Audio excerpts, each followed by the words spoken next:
Hey, Charles from the Gentleman's Journey here, and today we're talking about the Jim Green Razorback boots. So guys, I'm gonna get into them really quickly. If you become more interested, stick around because I'll get into the nuts and bolts and the nitty gritty, and then at the end, we're gonna be taking these things on a little adventure. So Jim Green is a South African boot company that's dedicated to the people in South Africa in a very meaningful way. I have a good relationship with them. It's my fourth pair of Jim Green boots. And just to give you a little bit of perspective, I've had these for 6 months. So as the video progresses, we're gonna show you some of the places that these boots have taken me and all the different terrain types I've been on. These boots here are a true blue dedicated hiking boot. It's actually the first real hiking boot I have on the channel. I have a bunch of wilderness boots, firefighting, woodland boots, but not in the 6-inch form. I'm excited because I talked to you guys in the past about growing a big hiking boot collection, and so this kind of kicks that off for me. The Razorback, just like other Jim Green boots, are kind of known for a pretty wide and roomy toe box and a little bit more of a bulky looking last than maybe you're used to. Although I'll say compared to most of my other all my other Jim Green boots, it has a little bit thinner, slimmer profile, and even they talk about the last is kind of a snug last. It still leans towards that roomy vibe, but definitely a bit tighter than some of the other boots. And on that, so this last is going to have some room, and most people say go ahead and size to your typical size, but some folks have said to go half a size up. On the website, they actually say get these in your standard boot size. What I did, these are 11.5 for me, and I'm a 12 on a Brannick device. Now I have found them to be a little bit snug on my feet after really long hikes, but something like a 2 to 3 mile hike, or if I'm just wearing them casually throughout the day, they've been really good. Again, we'll get into more of the sizing and some of the stuff I've been through.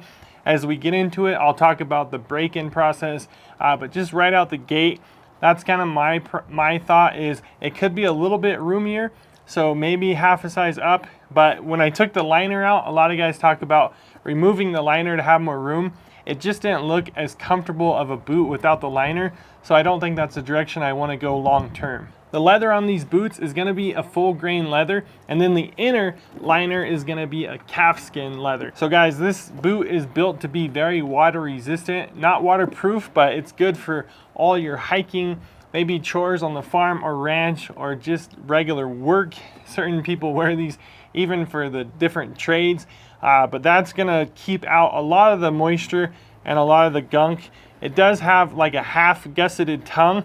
The upper portion of it doesn't have the gusset stops, but I think where you really need it, and then your pants gonna cover the rest, it'll keep all the rocks and dirt and some water out of your sock as well. I really love the eyelets and the speed hooks on these boots. Kind of your traditional hiking boot style, a really big loop there, and then up towards the top you're gonna have those 3 speed hooks, and I think it's a very generous size speed hook, and none of those in the last 6 months have given me any issues. Sometimes you'll see an eyelet at the top and that just drives me nuts because I don't want to take the time to do that. So this is the configuration I really like.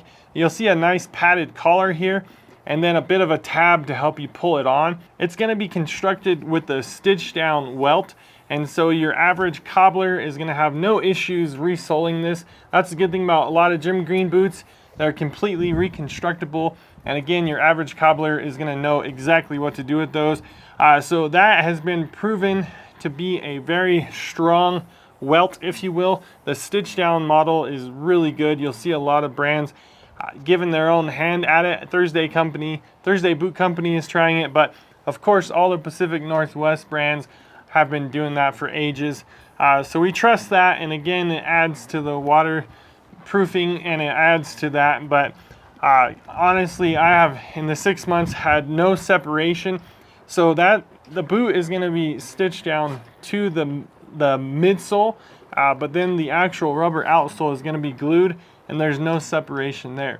They do talk about, though, to whether you need to use them, or they actually show just kind of coming in and bowing it a little bit and twisting it. You need to keep that leather and that glue active. So the best thing is you use it or lose it, to go ahead and keep using these often and keep that attached very well. Coming out here, this is going to be the Jim Green lug outsole. and this is a very durable rubber. And in 6 months time, I think it is phenomenal. It's holding up very well. Check out different videos and reviews and Reddit. A lot of guys have a lot of good things to say about this outsole. I told you already that I got a size 11.5. I'm 12 on a Brannick. This comes anywhere from 7 to 14 US with a bunch of half sizes. I think they offer a wide selection, and the average gentleman is going to be able to find the right fit for them. They have a great return policy. It seems to become a trend nowadays to order 2 pair and return 1. They're going to be good on that end. Just like any company, make sure and try them on the carpet. You know, wear them a little bit in the house without getting them too dirty. You'll be able to send them back with no problem. A couple things about the inside of the boot. You'll see the toe and the heel has a thermoplastic stiffener. That's going to help hold that shape and make it more comfortable.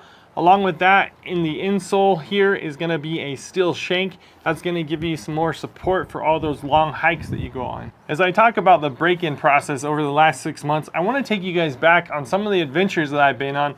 I think the footage will speak for itself when I show you some of the terrain that these outsoles have been on and how good they've performed. I originally got these boots sent to me while I was down in Florida.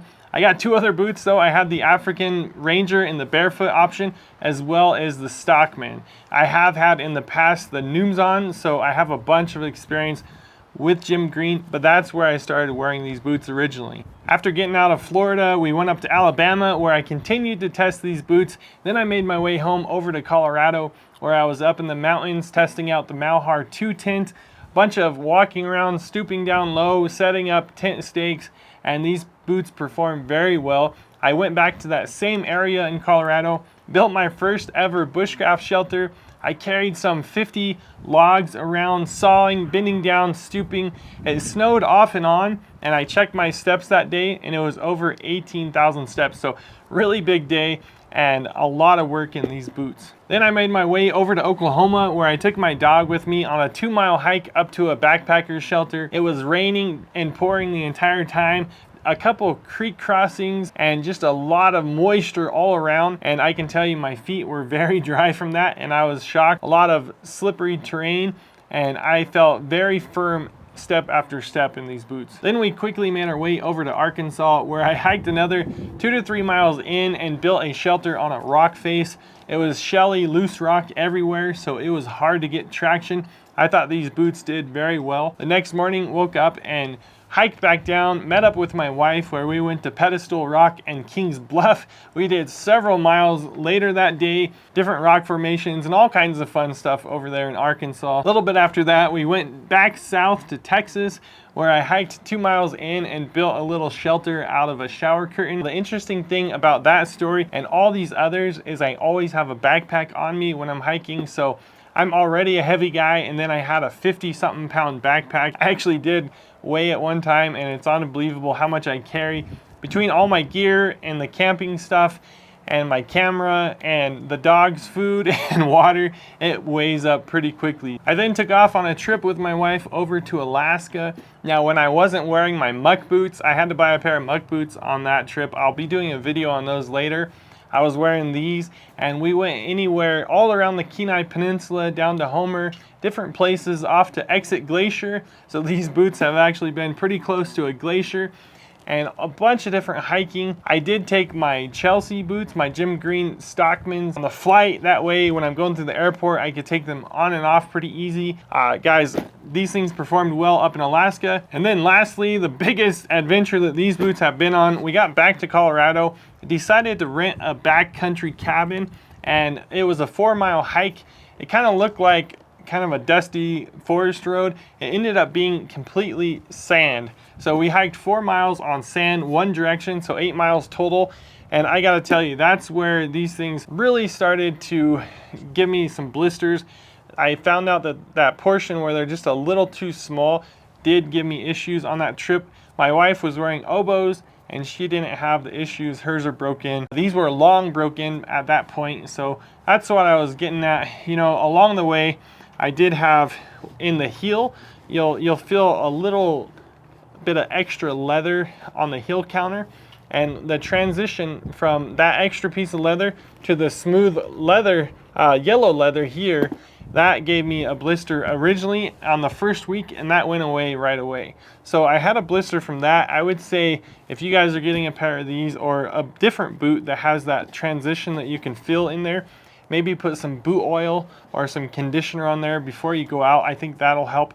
And other from that, just maybe being a little too narrow in the toe box for me. The only thing I would say I would like to see Gym Green put on these boots is maybe a little loop or slit on the tongue, because I've had the tongue kind of shift, and while I'm hiking a long hike, especially with the backpack, I have to stop the whole program, pull over and kind of adjust the tongue. So you've seen the little leather loop there or a slit. I think that's what I would add to these boots, but other from that, I honestly don't have any complaints with them. I've been wearing these. Guys, I'll take off on a 2 to 5 mile hike today and not have a problem at all. So I'd love to answer whatever questions you guys have on these boots. Make sure if you have anything about sizing or color options or any of that, check out the website. I'll have a link to these boots. You guys can head over and check that out. But if you have any personal questions or anything about my experience with them, I'd love to get to that. But right now, friends, we gotta head up. I got an adventure for you in these boots. So let's get out there and do one more trip in them. So on the little adventure today, we're just outside of Buffalo, Wyoming. We're in the Bighorn National Forest, and I've actually taken you over here when I was telling a story about my grandpa. But today we're gonna head up that way, up on Grouse Mountain.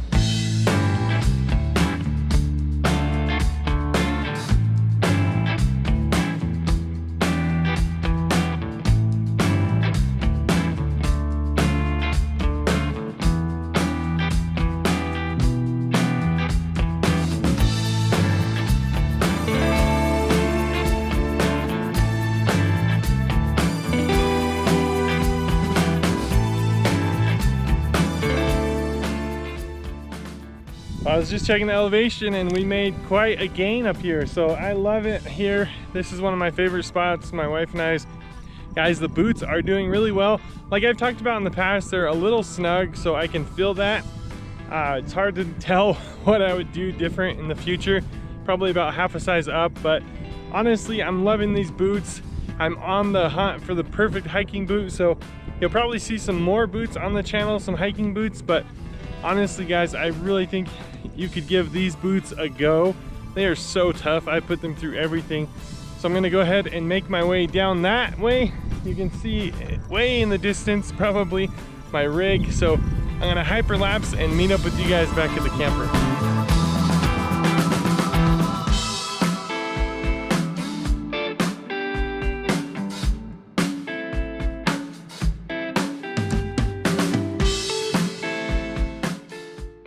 Well, here we are back. You can see we were up top over there on that vista. You can just see for miles out here. How awesome is that? Guys, I'm an open book about these boots. Let me know if you have any questions. Of course, there's a link in the description. You can check out the boots. Guys, Gym Green is putting out some really awesome stuff, and we're putting out some really awesome stuff over here at the Gentleman's Journey. So make sure and click subscribe and hang back for more videos around boots and other guy related stuff. We go on a bunch of adventures. We actually use this stuff, put it through its paces. So till the next video, God bless, and hey, don't forget to give those boots some love from time to time.